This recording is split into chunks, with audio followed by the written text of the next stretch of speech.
Hello, everybody. Welcome back to another Genesis session here. In the beginning, starting in the beginning of Genesis, working through just the major kind of characters and events. We're slowly getting to the end of this, so I hope you've been kind of staying up to date with these. Here's your reading schedule for the month of February. Now that we're in February, I can make this a little bit bigger for you. But you will be reading Joseph. That's the only character left that we're going to cover in this study. I have split that into two parts, so you'll read up kind of through the first part. And that's what we'll cover next Sunday, and then the following Sunday, we will cover the second part and wrap up the series. But as for today, we're gonna be looking at the character of Jacob, who is Abraham's grandson. It'll be Isaac's son. It's Genesis 24 through 36. Certain parts of that will be covered, certain parts will not be covered. Just the two questions I have for you to get started today. Just the first one: how does sin affect God's plan?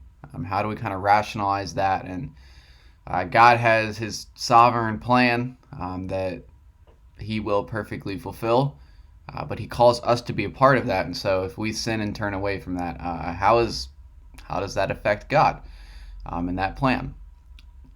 The last one is how would you explain your faith journey in one sentence? I ask these two questions because with Jacob, both of these are going to be pretty big themes. Just the Abrahamic family's kind of inability to just be obedient to God. That it is their sin that seems to try and change the course for what God is trying to do, but ultimately God's plan will reign supreme. And the second question is, as you hopefully see watching this video, that Jacob's faith journey is like an absolute roller coaster. Up, down, good moments, bad moments, good decisions, bad decisions. So I hope you can kind of relate there, and it's not always smooth sailing in our walks with the Lord. One thing just to keep in mind is the inversion of the firstborn. That in ancient Near Eastern culture, it was the firstborn son who was to be the heir to the father. But God seems to be flipping that on his head with the blessing of the second son, namely Abel and Isaac, and we'll get to Jacob today. So let's go ahead and get started. We'll start in Genesis chapter 24. And we're still talking about Abraham. He's still alive. He's telling his servant to go back to his land, which is the land of Mesopotamia, to find a wife for Isaac. And we get this later also with Isaac and Jacob, but they tell him not to take a wife from the land of Canaan. The land of Canaan, which will become the promised land, I think is still filled with just the sinfulness of humanity, and those people will eventually be overtaken, and so they are telling them to not take a wife from there. And the servant asks a pretty fair question of, well, what if this woman that I find is not willing to come with me? Abraham tells the servant that he is free from the command, and kind of just thanks him for his efforts at that point. This is, I think, pretty important. And we'll see this later too. But women were not always treated with the utmost respect, value, and equality during just this societal time period. And so the Bible really seeks to flip this on its head from the beginning, even with Adam and Eve, of Eve coming from Adam, they are the same, and drawing just straight equality between male and female. That is not always how it played out, and so in this moment of actually kind of considering what a woman's response would be, and even Abraham affirming, if she does not want to come back, that's okay. Kind of just leave her alone. Part of this is culturally radical in a way to kind of just open the doors for a woman to make this decision, especially within the context of marriage. And how we ratify this is the servant places his hand under the thigh of Abraham. It's kind of the age-appropriate way of how it was talked about. Essentially what would happen in ancient culture is two men would grab each other by the testicles, and that's how they would make a covenant and a kind of a treaty together. They would commit each other to what one is asking. Why is this important? One, it's important to understand just how these covenants are being made, and kind of also what we're talking about, why the servant does this to Abraham. Part of the Abrahamic blessing was Abraham was going to be promised a seed. We know where kids come from, so I think that is part of it. Secondly, Abraham was given the covenant of circumcision for God, so that, just the male genitalia region, is what sets apart the Israelite people from the others in the eyes of God. And the last one, the servant places his hand under the thigh. So for somebody you to allow someone to sit on your hand is an act of submission to their authority, and the servant is kind of submitting to the authority of Abraham. So what we're told is the servant agrees, he's going to go, and we get the servant praying to the God of Abraham. I think by the way this is set up and some of the language and how the servant is described, he is not a God-following man, at least not yet. And so I want you to kind of, as I talk about it, track the faith progression of the servant. There's actually so much we can learn here. But the servant prays, and kind of says, "Let the young woman to whom I shall say, please let down your jar that I may drink, and he shall say, drink, and I will water your camels. Let her be the one whom you have appointed for your servant Isaac." Basically, servant's going to ask for a drink, and she'll offer him a drink and also water his camels. Behold, this is exactly what happens. There is a woman named Rebekah who comes, and this situation plays out exactly how he has asked the Lord to have it play out. But what is so important here is, it's in verse 21 here. The man gazed at her in silence to learn whether the Lord has prospered his journey or not. I think at this point we would just kind of rush and be like, this is what I asked, it's playing out, let's just go. But the servant takes a step back in the quietness of the Lord to, like, it's a step of discernment of, is this really what God has to be fulfilled? Is she really the right person that I'm supposed to take home for Isaac? There's no rushing kind of into this journey and this process. Not every door opened is to be walked through. So we do have to continually rely on the guidance and the voice and the stirring in the Spirit of God to lead us in the right direction. The prayer is important. We will see things happen, but we do need to take this step back and really at times just focus on, is this exactly what the Lord has for me? And the servant does that. The woman, as we are told, is Rebekah, daughter of Bethuel. And what happens when we meet this, that they're kind of at the end of this, the servant talks to Rebekah, and basically, right, she says, we have plenty of place for you to stay, just come spend the night at our house. The man bows his head and worshipped the Lord. Like, I think we're no longer worshiping the God of Abraham, we're no longer praying to the God of Abraham, but now the servant is talking directly to the Lord, to Yahweh, the personal God that we have of Israel. And what I also want you to notice is every time the Lord works out something for the favor of the servant, he bows in worship. Right? He prays, and then he takes this moment to talk with the Lord. Is this right? Here we go. We now have the woman, Rebekah. She can provide for the servant a place to stay. Right? And the man just bows his head and worships the Lord.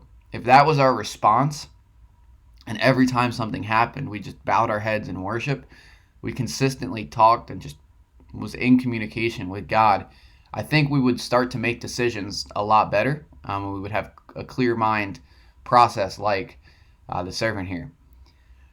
And we're told Rebekah has a brother named Laban. We are introduced him. He will become a very intricate part to this story later on. After this, you get about 15 verses of the servant speaking with Laban, kind of just recapping the entire journey from here's everything God has done and promised to Abraham. Here's what Abraham has told me to do. Here's what happened when I got to the field, and kind of how I got here. So pretty important just to watch him tell that story all together. And what does Laban say? He answers, he goes, "This has come from the Lord. We cannot speak to you bad or good." It kind of is like Laban saying, you know what? This is very clearly from God. He has clearly orchestrated and gave you success on your journey. Like, what decision do we have? Like, take Rebekah to be the wife of your servant. Great, that's why the servant's here. But what do we get? All right, verse 52. He bows himself to the earth before the Lord. The servant just every time responds in worship, and I think that's part of why every moment and interaction, like it's so clearly focused that God has ordained his path. I think that comes from just being in constant communication with the Lord. The servant also pays the bride price, which was just customary for the family of the groom to pay the family of the bride to take their daughter in marriage. The brother, Laban, and the mother, so Rebekah's mother, basically says, let the young woman remain with us at least 10 days, and then she can go with you. If you are familiar with any part of this story, Laban becomes kind of a great deceiver to Jacob. But I think it kind of starts here. Like, this is where Laban is trying to initiate the tricking already. Like, we promised you, like, clearly this is from God. What decision do we even have in this? Like, you've paid us the money. And it could be let her stay here for 10 days and kind of see if we can just get away from not actually sending her or leaving her. But once again, the servant just has such a clear understanding and communication of saying, don't delay me since the Lord has prospered my way. He understands the urgency in fulfilling kind of what he is being called to. I want to ask the question of what would happen if we had the same urgency in living and fulfilling what God has called us to do. The servant could have been like, well, I found the wife and I'll come back in 10 days and get her. No, he's like, we need to go now. The Lord has already continually made a way for me that there's no time to delay or kind of just step back, and like this needs to be fulfilled. There's an urgency to his life and his calling from the Lord. Same thing earlier when they kind of just go out to Rebekah, but in this moment they call for Rebekah and ask her, will you go with this man? I'm pretty convinced that this would almost flip the world upside down, just with how women were treated, what choices they had, to even ask, kind of bring her in, consult her for her own opinion in marriage. I think really the Bible is making a cultural statement about what it believes in the equality of man and woman. So what happens is Rebekah says, I do. They take the servant and Rebekah leave, hop on their camels, head out. And then Isaac is out working the field. Rebekah sees Isaac, hops off of the camel. She ends up taking the veil, covering herself. This is kind of the first time that we're told about wedding veils. So this is a tradition that is seen in weddings today, but I think it started all the way back here in Genesis 24 with Rebekah. And so they meet each other. They're going to the tent of Sarah, and they are married. And as we go into Genesis 25, we're taken back to Abraham. If you did not know, outside of Sarah and Hagar, Abraham does have a third wife named Keturah. And we get the kind of genealogy of all the kids that were born to Abraham through Keturah. But what's very interesting is at the end, Abraham sends Keturah and all the kids eastward to the country in the east. If we've been tracking directions a little bit, to the east is not a good thing. If you're going to the east, it means you are kind of leaving God's presence. And so kind of why is this happening? At this point, Abraham knows very well that God is going to use Isaac to fulfill the blessing, that the genetic and family blessing will go through Isaac. And so if you have another wife and a whole lot of kids there, that could get messy, and something might happen. So in order to perfectly make sure that the blessing goes through Isaac, let's just remove everybody else from the situation and kind of send them away and cast them out. It's kind of how it went down. What we're told is Abraham dies at 175 years of age. We're getting closer to the 120 years pronounced in Genesis 6, which means we're just inherently getting closer to kind of average normal life expectancy that we see in today's world. And what we get is it's a brief genealogy. Genealogies are used to kind of say one story is ending and another is beginning. So this is like the end of Abraham, I think finally culminated by the fact that we're told that Abraham dies. We're going to focus on kind of the next generation, which is Isaac and his kids. So what we're told in this part of Genesis 25 is that Isaac prays to the Lord for his wife because she was barren. A big part of the Abraham session last week that I spent some time on was how Abraham intercedes in prayer for Sodom and Gomorrah. Like he interceded on behalf of the people. This is the same thing where Isaac is interceding on behalf of his family. He's interceding on behalf of his wife, who is barren, who cannot have a child. But the Lord hears of this, grants his prayer, and Rebekah conceives. Not any normal conception or pregnancy because she has children struggling within her. And so she goes and inquires of the Lord, kind of like, hey, what's going on here? And obviously everything you want to hear in a mother. There are two nations in your womb. Two people are divided from within you. The one shall be stronger than the other. The older shall serve the younger. Wonderful, because you've got two kids and they're going to be fighting with each other all the days of your life. I don't think that's what any mother wants to hear, but that is what Rebekah is told. And so she does have twins.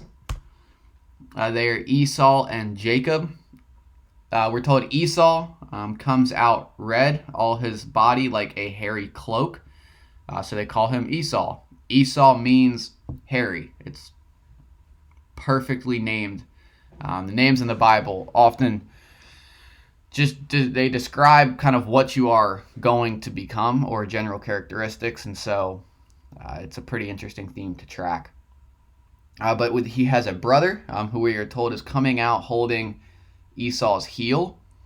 They name him Jacob. Yaakov, Jacob, means deceiver or trickster. It comes from the root heel, so you can also see that Jacob means to grab one's heel, which he's obviously coming out of the womb holding Esau's heel, but Jacob's life will be known for his deceit. we've tracked the kind of how in Genesis 3 the consequence of Eve is more than just the pain and like the birthing of a child, but more the situations in which children are going to be born and raised. Up to this point, we've seen children born out of barren women, out of extreme jealousy, out of the taking of maidservants and slaves and stuff like that. But here we get another piece to the puzzle of child favoritism. If you are a parent with multiple children, you might know how this works out. If you were a child with a sibling, you probably made this accusation against your parents at some point. But one parent loves one child and another parent loves the other. And so in this case, Isaac loves Esau because he ate of his game, meaning Esau could cook. And Rebekah loves Jacob. So if we continue on, this might be where you can kind of pick up and relate of Jacob's going to try and steal Esau's birthright here. What we're told, so if we back up a little bit, Esau was a skillful hunter. He could hunt and cook. That's why we're told Isaac loves Esau because of the food that he ate that came from Esau. And so Rebekah loves Jacob. Jacob is a man that dwells in the tents. But what we get with the selling of the birthright here is this picture is painted where Jacob is cooking stew, and Esau asks for a bowl of soup or a bowl of stew because he is just so exhausted from hunting. Knowing with what's going to happen next, it's very interesting that we get this detail that Jacob's cooking the stew because everything we've been told before is Esau clearly knows how to cook. And so he very well could come make his own meal, but sometimes we see our parents or our spouses making meals and be like, hey, you know what? It'd be nice if you just cooked me a meal too. How about that? I'm really tired. How about I just have some of that? And instead of just saying yes, Jacob says, well, sell me your birthright. Major ask there. The other thing, he's asking for red stew. And so we get in parentheses in your Bible, probably says his name was then called Edom. So Esau and Edom, it's kind of, those names can become interchangeable. Edom means red. And so once again, we get this after Esau asks for some red stew, but he also came out of the womb looking red.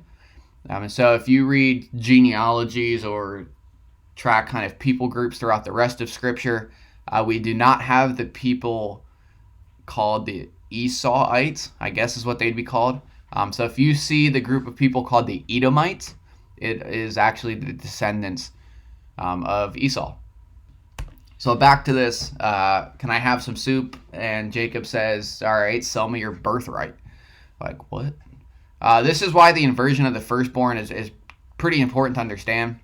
The firstborn son had the privileges of a double portion of inheritance. So in this case, if Isaac were to die, Esau, as the firstborn, would get 2/3 of the inheritance, and then Jacob would have 1/3. So the firstborn son gets a double portion. And also the firstborn son is the one to assume the family kind of responsibility. He is the direct heir to the father. Two very big things that Esau is willing to just throw away because he's so hungry. And I love these words that he at. Like Esau says, fine, I'm going to die. Like, what good is this to me anyways? He's so concerned that he's going to die that he won't even be alive to receive in his inheritance. I think part of this is just an over-exaggeration of, when we say, oh, I'm starving to death, like I'm going to die if I don't eat soon. Chances are we're really not. But like we just become so kind of over dramatic that we're like, nothing else matters unless I can get something to eat. And what happens is, if we think about this very literally in a very simple level, Esau forgoes his inheritance for something to eat. The language here, that depiction, that statement right there, should take you back to the Garden of Eden, where Adam and Eve forego their inheritance and their blessing of being with God and having the garden for something to eat, namely the fruit of the tree. And so what we're seeing is, through all of this, right, we're going after something to fulfill us in the here and now, and we're sacrificing the eternal promises of God. Because what we're told at the end of verse 34 is Esau despises his birthright. Like, he hates that idea of inheritance. Why? Because he had something to fill his stomach. Right? Adam and Eve give up their inheritance in the garden for something to eat. And I think so often we despise our inheritance, our salvation, because we feel restricted in the here and now. We feel like, I need something else. That if you think about, right, Esau despises his birthright because something filled his stomach. We eat more than one meal a day. Right? That we eat something now. In 2, 3, 4 hours, he's going to be hungry again. But he's given up something so eternal, and he's sold his soul to this stew, that he's given up everything of his inheritance and his blessings. We do the same thing. Right? All for a couple moments of satisfaction. But this it's like, this is climactic moment, like what's about to happen next. So obviously we're gonna change scenes. You're gonna have to hang here. I'm on a little bit of a cliffhanger for a little bit. So we're gonna switch to Isaac specifically. Genesis 26. Isaac goes to Gerar, and what God tells him is, sojourn in this land. I will be with you, and I will bless you. For to you and to your offspring I will give all of these lands, and I will establish the oath that I swore to Abraham your father. I'll multiply your offspring as the stars of heaven, and will give to your offspring all these lands. In your offspring all the nations of the earth shall be blessed, because Abraham obeyed my voice and kept my charge, my commandments, my statutes, and my laws. I kind of have this broken down here, but if you hear of, right, sojourn in the land, I will be with you and bless you. I will multiply your offspring. I will give to your offspring these lands. I will bless you and your offspring, and all of the nations shall be blessed. We are restating the Abrahamic covenant. If you go back to Genesis chapter 12 and compare these two things, it's going to be identical. With everything that God promised to Abraham, he's telling Isaac, hey, I still remember all of this, and it's going to happen. Right? Do all of this. I'm making the promise with you now, because it is through you that this promise will be fulfilled. The other important thing to notice is that specific word sojourn, at least in the ESV. If you go back when Abraham has kind of those two moments of doubt, and he asks about, how will I know what the land is that we're to take? God tells him, your people will sojourn in the land. And so the language is identical here, that God is kind of retelling his covenant to Isaac, so Isaac understands what he's being called into. The very important part, I hit this very, very hard on the Abraham session, about Abraham's intercession of just even, I think, the whole way down to one righteous person saving Sodom and Gomorrah, that all of our sin, we are saved, we can be forgiven and made right with God because of the righteousness of one person, being Jesus. We're told this again. This idea is reinforced right here of God says, I'll give you all of these things, I will do all of these things for you, the Abrahamic covenant, because Abraham obeyed. There's nothing in here. God's not saying this to Isaac of anything that Isaac has done. He goes, I will do this because of basically the righteousness and the faith and obedience of Abraham. Right? We have the blessings that we have in the New Testament. We can hold on to those promises because, right, Jesus obeyed the voice of God, kept his charge, his commandments, his statutes, and his laws. We can receive the blessing and the covenantal promises because of the righteousness of Jesus. And if you keep reading to the next section, this might seem like a familiar story. Isaac's going to be very scared in Gerar that they're going to kill him because his wife is so beautiful. So let's tell everybody that she's my sister. I'm fully convinced that this is where the phrase like father, like son comes from. That Abraham did this twice. And so Isaac's, I guess, going to give his crack at it. So he's in with Abimelech, the king of the Philistines. This is a different Abimelech than Abraham. And so what happens is Abimelech sees Isaac and Rebekah together. And depending on which translation you're reading, depends on kind of what this verb's going to be translated to. The ESV says laughing with Rebekah. Some say standing with, kind of just being with Rebekah. It's hard to kind of insinuate on some of that. Some of the translations say he saw Isaac caressing Rebekah. That makes a lot more sense, I think, as to why Abimelech would see that and go, wait, that's not your sister. So it is through that interaction that he says, behold, she is your wife. Kind of like, how could you do this? Isaac gives the old, well, I was scared that I was going to die because of her. And Abimelech says, you would have brought guilt upon us. We looked at the Abraham ones. It's the sin of Abraham that led to the punishment of Abimelech, of Pharaoh, even kind of when they made a misinformed decision at the time that clearly Abimelech understands and is trying to communicate, like, hey, the decisions you make, the sin that you engage in, right, has an effect on other people. It would have brought incredible guilt upon their country and their people.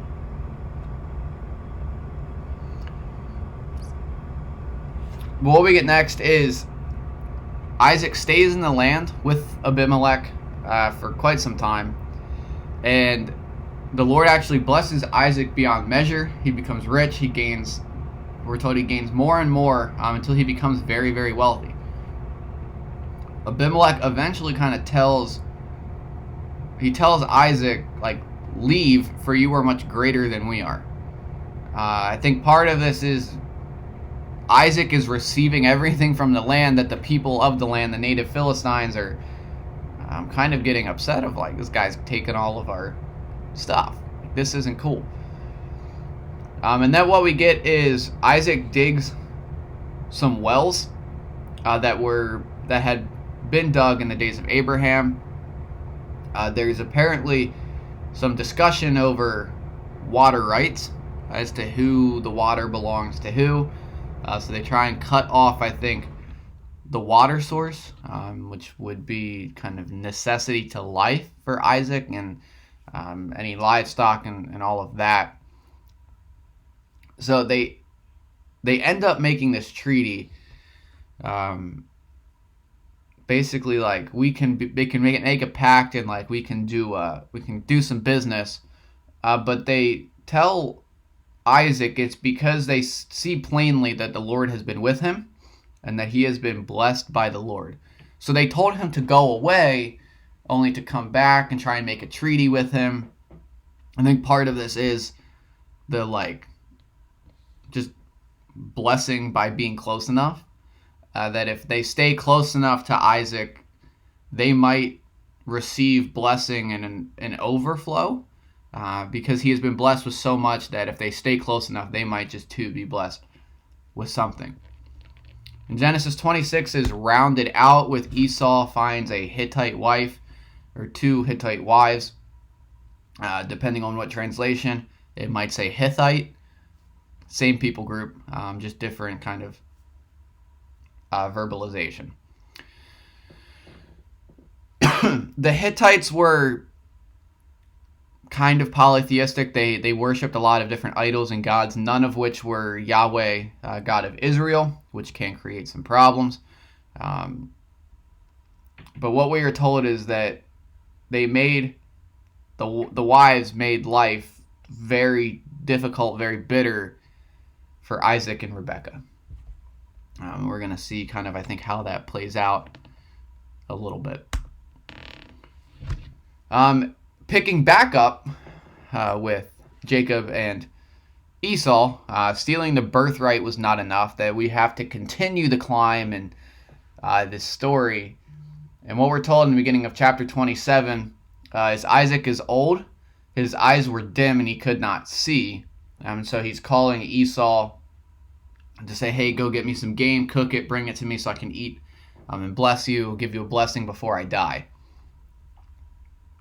Couple things to note here. Isaac is blessing, or trying to bless Esau.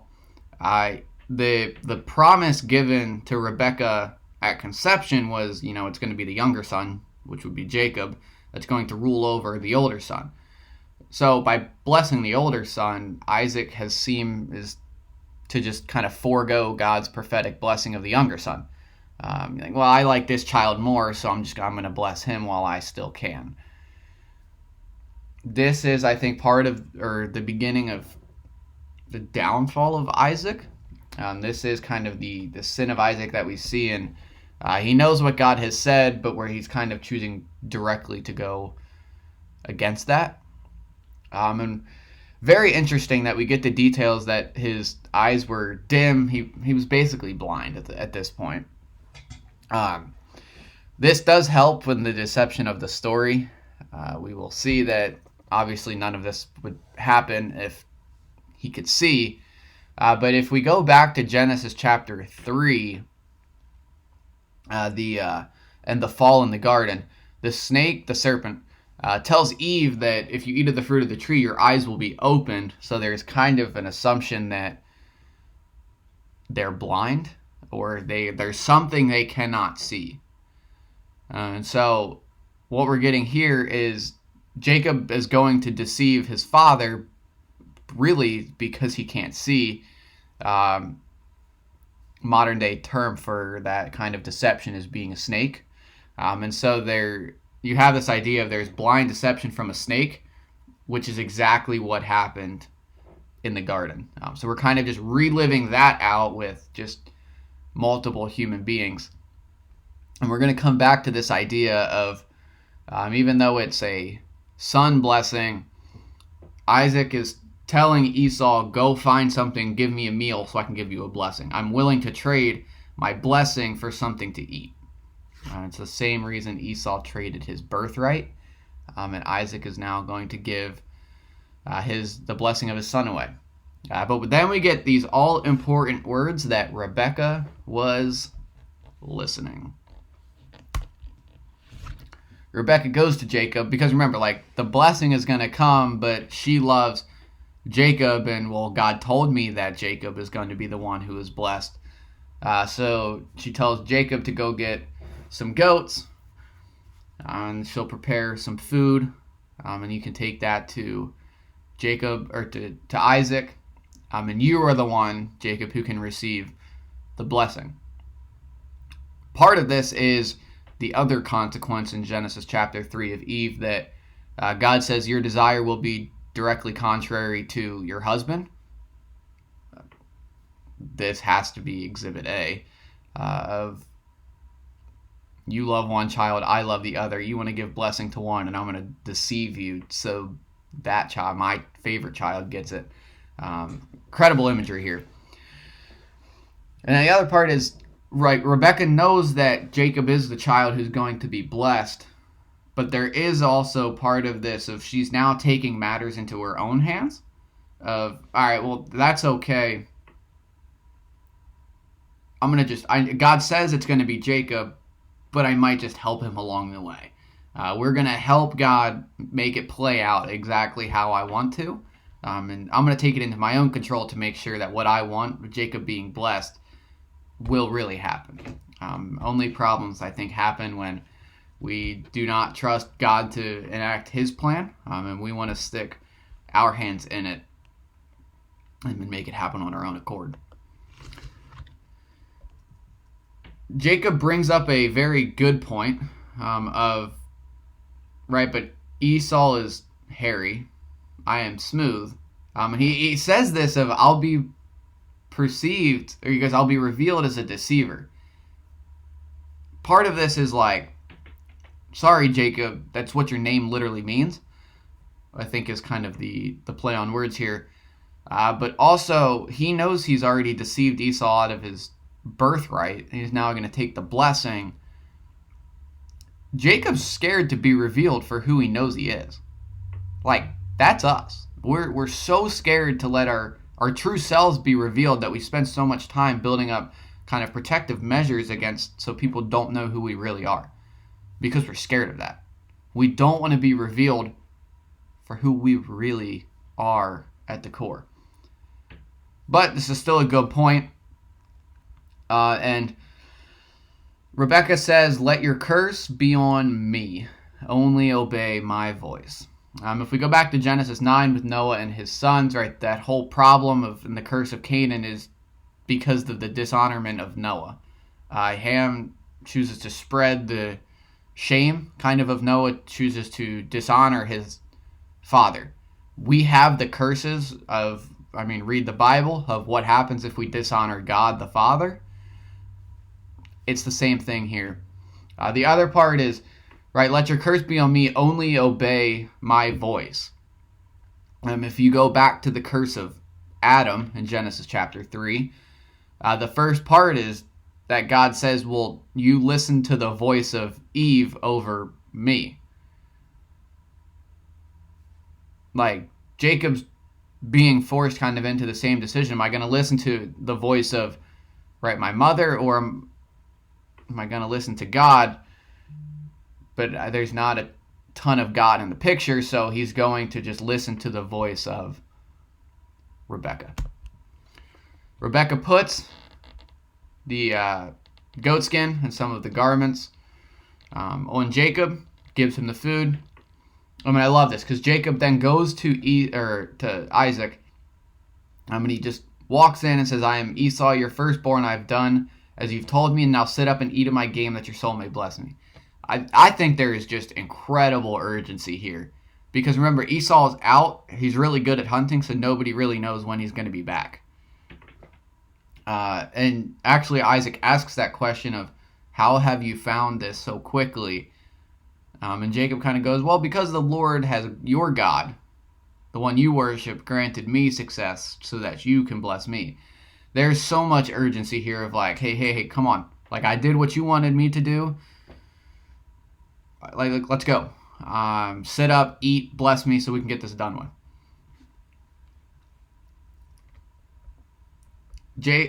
Isaac, right, he knows the voice is Jacob's, so he tells him to come, but he feels the goat skin, and that's why he says, this is Jacob's voice, but the hands are the hands of Esau. And I love this part, because he goes, are you really my son Esau? And Jacob has to double down on this deception. He has to double down on sin.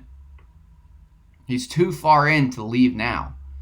We get trapped in that same trap. Isaac smells of the garments, believes that it is Esau, and gives Jacob his blessing. And it's a pretty good one of, God's going to give you everything, let people serve you. You're going to have it all, man.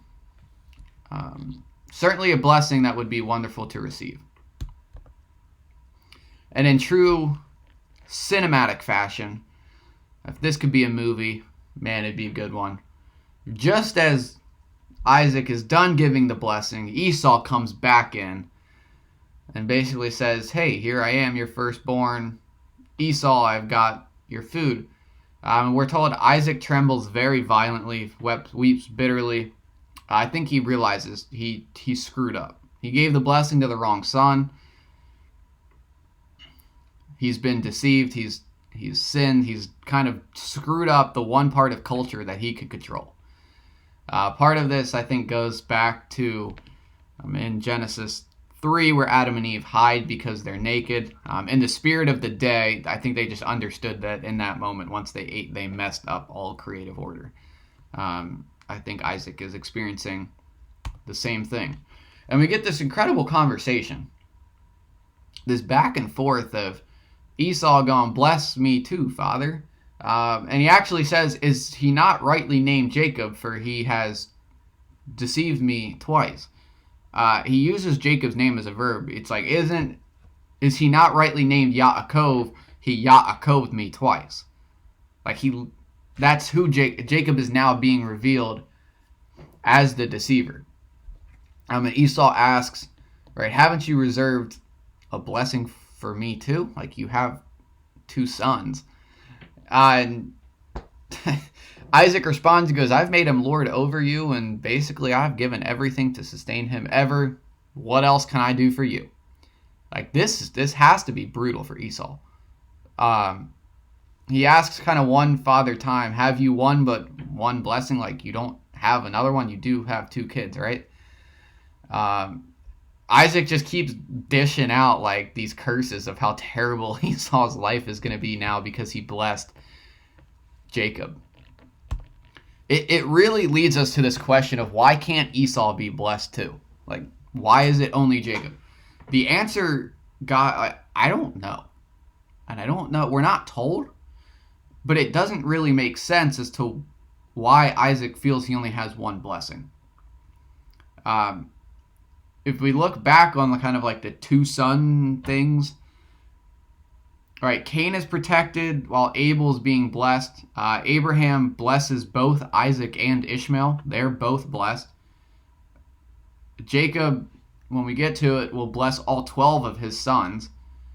So nowhere is there really this idea that there's only one blessing. So I think it's actually partially Isaac's deception that he believes he can only give one blessing. Something to think about, but I know this is a big question when we read this, and I don't really know the answer. We're not told because it doesn't really make sense in comparison to other stories. Esau hates Jacob, and basically says, when Isaac dies, I'm going to go kill Jacob. Once again, Rebekah is listening. She's always there. Your mother hears every word you say. And basically goes and tells Jacob, "Hey, right, Esau's actually comforting himself by planning to kill you." That's great to hear. And tells him, "Hey, I have a brother, Laban, flee to him." But on this fleeing, right, don't marry a Canaanite. Go marry a daughter of Laban. Don't marry one of these like super sinful cultural women. Rebekah says to Isaac, she goes, "I loathe my life because of the Hittite women." Remember, Esau married Hittites. If Jacob marries one of them too, and both of my sons are married to Hittite women, I have no purpose in life. I have basically failed them as a mother, which is big statements. And I love this is like the authorship of the Bible, just these details. It's like this would make a cinematic masterpiece. Esau's Hittite wives have made life very bitter for Isaac and Rebekah. He sees that, and so what we're told is he goes to Ishmael and took as a wife Mahalath. Esau just goes and marries an Ishmaelite. Like, this is just amazing writing. And the details of just how these stories are orchestrated and how they play out is just phenomenal. Esau is just clearly against Jacob, but we still had the battle of Isaac versus Ishmael. Isaac and Jacob, that's the line that the blessing's going through. So we're gonna draw the line in the sand and put our feet on the ground with Esau going to marry a descendant of Ishmael. Very small detail, Probably not super important, but I love the imagery that we get there. Kind of going back to the one blessing thing, and what we're going to get here in this dream, I think, is the Abrahamic blessing was God was going to use one person for one universal blessing to bless all the people.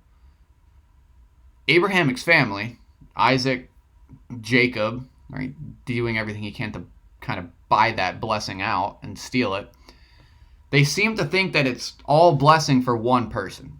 They flipped the script. I think that's why Isaac thinks he only has one blessing. It's all of this blessing for one person, which is why when he gives it to Jacob, there's nothing left. The truth of the matter here is, even in Genesis and Exodus through the wilderness, the biggest obstacle to God's mission is often God's own people.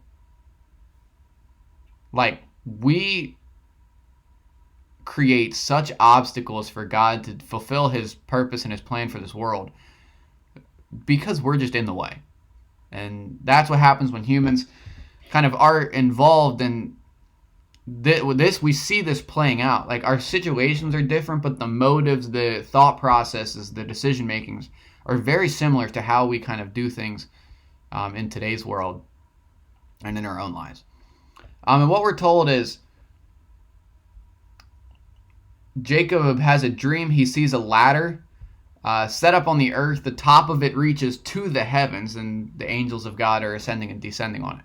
I think part of this is the Tower of Babel imagery of creating a staircase into heaven that goes up into the heavens, with the angels and the sons of God ascending and descending all over it. It's kind of some of the imagery we get. But we're going to change the story here because the next sentence tells us the Lord stood above it. That God is still supremely above all of this. God is in control of every single thing. And God tells Jacob, right, I am with you and will keep you wherever you go and bring you back to this land. I will not leave you until I have done what I have promised you. Right, the Abrahamic blessing. Jacob awakes. All right, and says, the Lord is in this place and I did not know it. How awesome is this place? This is none other than the house of God. This is the gate of heaven. He is in Bethel, and so it is quite literally the house of God that he is saying this. But we're not told, I think from what we get, that Jacob was not a man of faith. And so up until this is the closest encounter up until this point that he has with God, which is at the house of God. And so Jacob goes on to say, sorry, I got cut off on the PowerPoint here a little bit. Right, if God will be with me and will keep me in this way that I will go, and will give me bread and eat clothing, or bread to eat, clothing to wear, so I can come again to my father's house in peace, then the Lord shall be my God. It's very conditional, clearly, but I think we're good. Like, we're at least on the right path. Jacob was not a man of faith. He's made a lot of terrible decisions, but the Lord is still pursuing him to use him to fulfill his purpose. And at least Jacob is starting to recognize this process on which he will go for the Lord to become his God. We're on the right path. And we get to Jacob and Laban here. And so what we're told is kind of Jacob arrives in the field. The shepherds have their process for all of the flocks coming to roll the stone away. But Jacob sees Rachel's flock and just apparently moves the stone water. Like, he does it however he sees fit. Jacob meets Rachel, is absolutely just so smitten over her. He kisses Rachel in the middle of the field and then weeps. True love. Laban meets Jacob, kisses him, embraces him, and says, surely you are my bone and my flesh. Back to Genesis chapter 2, with Eve being, Adam says, this is flesh of my flesh and bone of my bone. And so Jacob's going to work for Laban, and actually says, well, Laban asks him, what do you want your wages to be? I wish somebody asked me this, because I'd have no problem answering this question. Hey, you want to work for me? How much would you like? So Jacob says, you know what? I love Rachel so much. I will serve you for 7 years for your younger daughter, Rachel.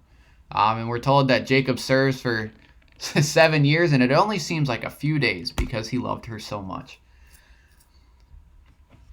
But here we go. This is deception on deception. I don't really know what happened here or how Jacob missed this point, but 7 years is up. He goes to Laban, says, give me Rachel. Apparently he goes to sleep, but it's Leah. I don't know how Jacob may have not realized this, but all we get is, in the morning, behold, it was Leah. Whoa, I thought it was going to be Rachel. So Jacob's like, how did you do this? Like, you tricked me, you deceived me, you Yaakov, like, you deceived the deceiver, Jacob. Laban says it is not done in our country to give the younger before the firstborn. So the firstborn daughter would be married before. So then there's this agreement of, all right, well, I'll work for you 7 more years and to take Rachel as my wife. And what we're told in the end is that he loves Rachel more than Leah. There's just this idea of in which children are going to be born. Here it is just extreme jealousy and hatred. So here's a chart of all the 12 sons, and they're not in order, but these are the 12 sons that will become the 12 tribes of Israel. The Lord sees that Leah was hated and Rachel was barren. So Leah's going to conceive 4 sons here in the beginning, Reuben, Simeon, Levi, and Judah. And then we're told that Rachel saw she bore no children, so she envies her sister. Right now we're having children born out of jealousy. So she says, here's my servant Bilhah. Apparently they don't learn from family mistakes with Abraham and Sarah and Hagar about what happens when you are barren, so you just say, hey, have a child with my maidservant. Clearly doesn't normally work out. But that's what happens. So Bilhah conceives Dan and Naphtali. But after Dan is born, Rachel says, with mighty wrestlings I have wrestled with my sister and have prevailed. Hang on to those words, because those are going to be very similar words spoken in a few chapters with Jacob and God. Leah had stopped bearing children, so she took her servant Zilpah and gave her to Jacob. She bears Gad and Asher. Rachel is still barren, so she goes out to Leah and says, give me some of your mandrakes. It's some sort of kind of flower or something. It's basically used to help fertility.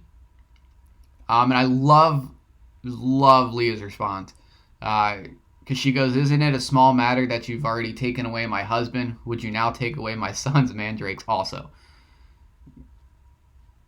You took my husband, you're trying to take everything else now too. Like, I think Rachel could respond and go, well, he loves me more, but we don't get that, unfortunately. And basically she says, well, you can go lie with him tonight to give me some of the mandrakes. Like, hey, you can go sleep with your husband as long as I get some of these. But what happens is Leah goes and sleeps with Jacob and bears 2 more sons, Issachar and Zebulun. We are told that Leah conceived a daughter named Dinah. And if you read Genesis chapter 34, it is one of the horror stories of the Bible on the rape of Dinah. I did not include her in this chart because I just included the 12 sons to kind of start the understanding of the 12 tribes of Israel. And what we're told in the end is God remembers Rachel, and he opens her womb. She has a son, calls him Joseph. It says, may the Lord add to me another son, and this will eventually be Benjamin. The next 2 chapters have to do with this deception kind of thing between Jacob, Laban, and the sheep. I've done my best to try and understand this story. I will give you what I think it says, but I would encourage you to study this a little deeper on your own. It's a little confusing to me, but here's what I understand most of it to be.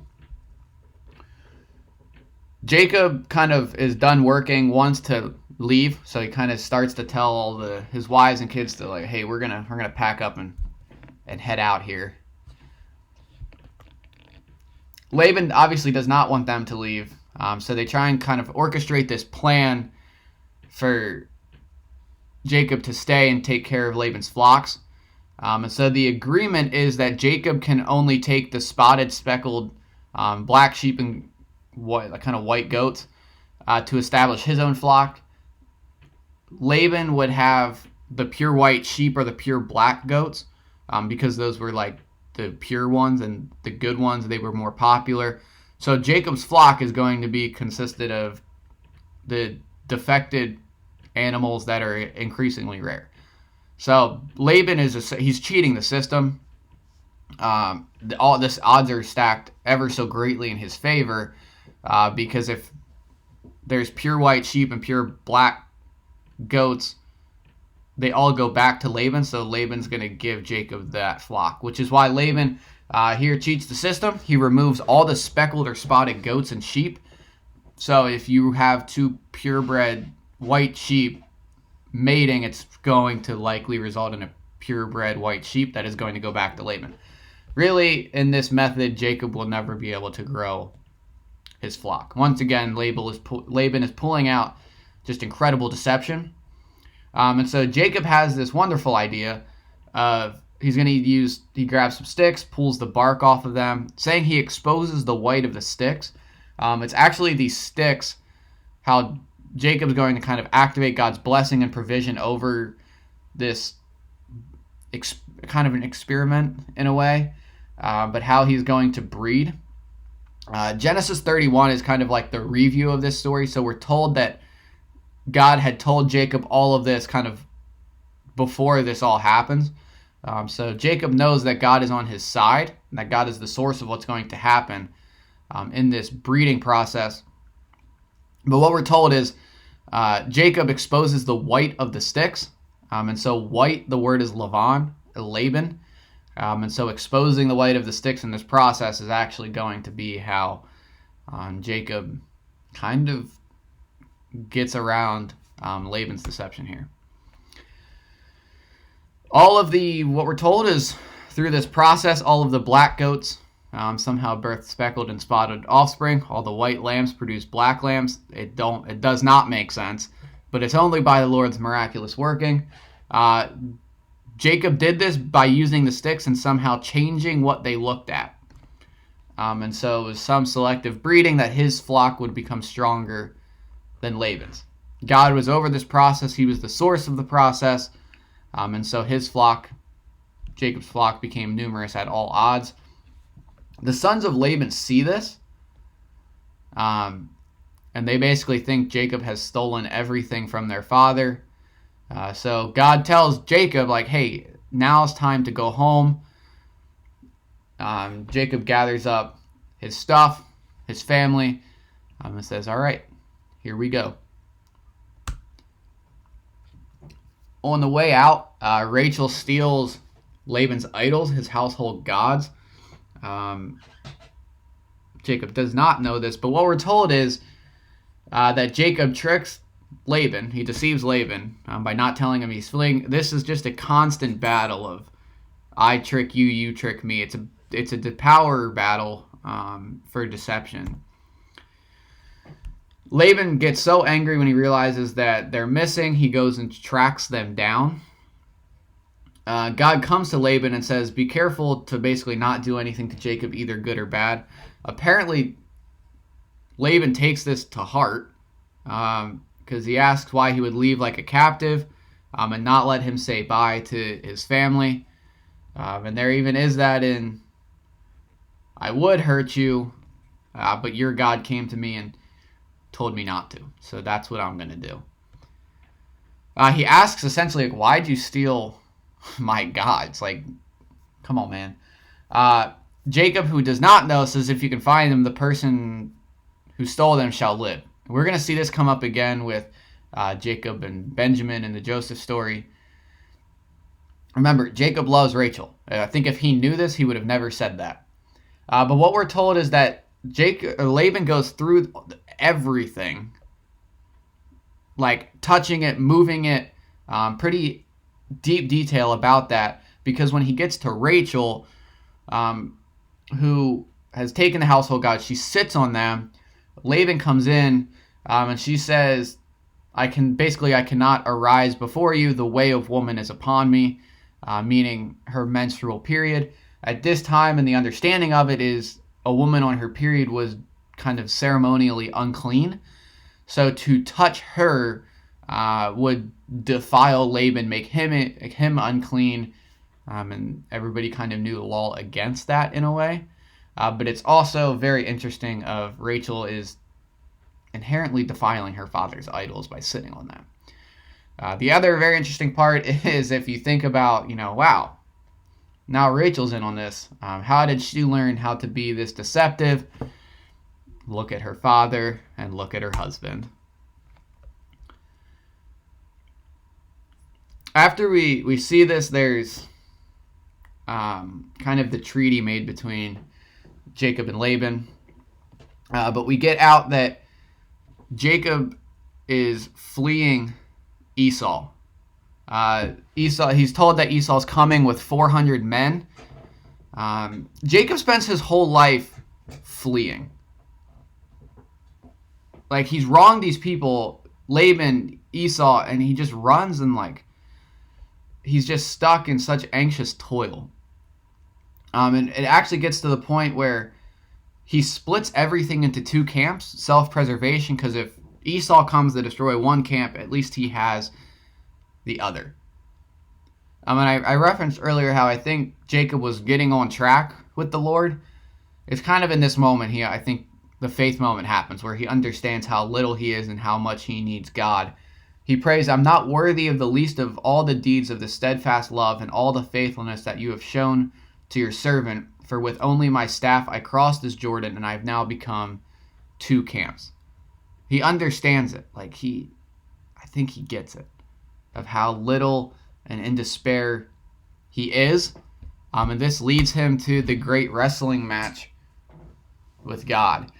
Jacob wrestles a man until the break of day.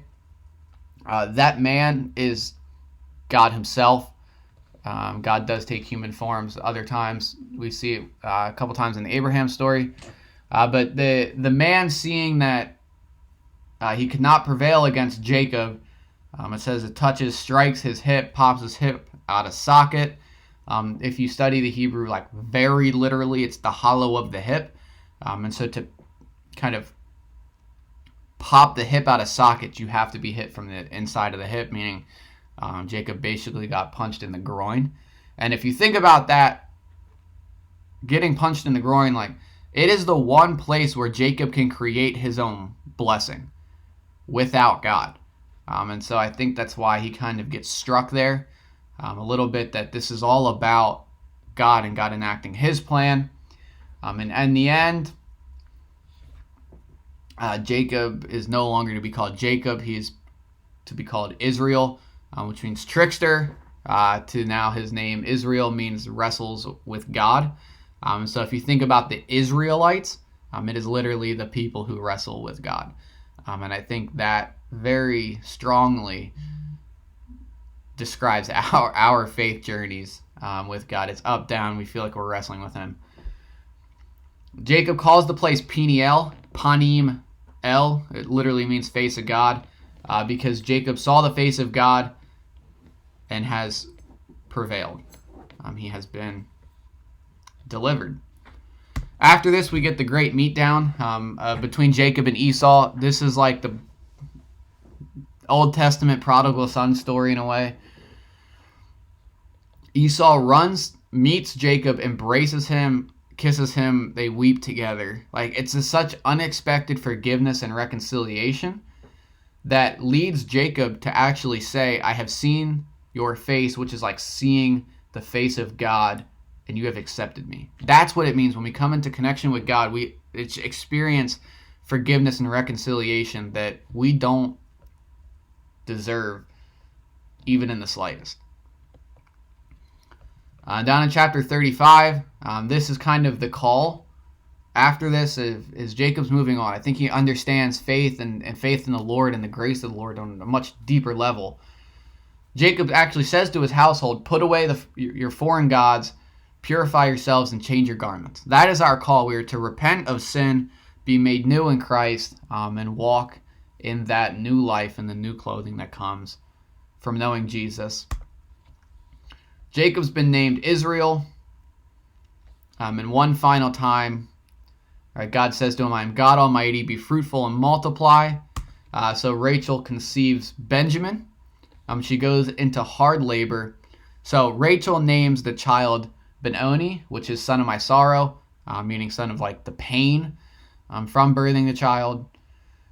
When Rachel does die, and so Jacob names the child Benjamin, which means son of the right hand, which I think is, if you understand that Jacob loves Rachel the most, that Benjamin will kind of be that placeholder and take over that place of honor and love in Jacob's heart. We are told that Rachel and Isaac both pass away at different points. We talked in the Abraham story how Abraham doesn't receive anything in the promised land except a grave. In a cave for Sarah, for the burial place. Rachel is the only major figure in the Abrahamic line that is not buried in the cave at Machpelah. I don't really know why. I don't know if we're told why. But it's a very interesting thing to note as to why she is the one not buried there. And this could be the end of the story, if only it were. But with humanity, there's always a terrible ending. Reuben, the oldest son, the firstborn, sleeps with Jacob's concubine Bilhah, which is Rachel's slave. He's trying to assert his right over Jacob's estate as the firstborn, with his mother passing, take that inheritance. So let's go after Bilhah, the slave of the wife that Jacob loves even more. And actually through this, even though he is the firstborn, he will forfeit the inherited blessing of the firstborn. It's the greed and that just, it takes over, and we trade our inheritance for instant satisfaction and gratification. The one final takeaway I have for you, it kind of goes back to the original question of how does sin affect God's plan. The Lord will make it happen without us. I find great encouragement in knowing, like, if it were up to me, I would have screwed up a long time ago. The best days I have, I think, are days when I wake up and pray, like, God, just get me out of the way so you can do whatever you're planning to do here. But God uses extremely broken people and extremely broken situations to make himself known and fulfill his plan. I hope you have seen this already with the fall, Noah's Ark, and the flood, with the whole life of Abraham, Isaac, Jacob. We're going to see it with Joseph. That there are broken human beings who make horrific decisions, find themselves in horrific situations. But the Lord uses all of those situations to make himself known to the people, and to continue using them as instruments in his final plan. I thank you for bearing with me. I know this was a little longer today, but there's a lot to the story of Jacob, and I felt it was a better decision to split up Joseph, the story of Joseph, into two parts than it was Jacob. So thank you for bearing to the end of this video. Just as you go, may the Lord bless you and keep you, and his face shine upon you, and just continue to make himself known to you. Thank you. God bless. Have a great week till we see you again.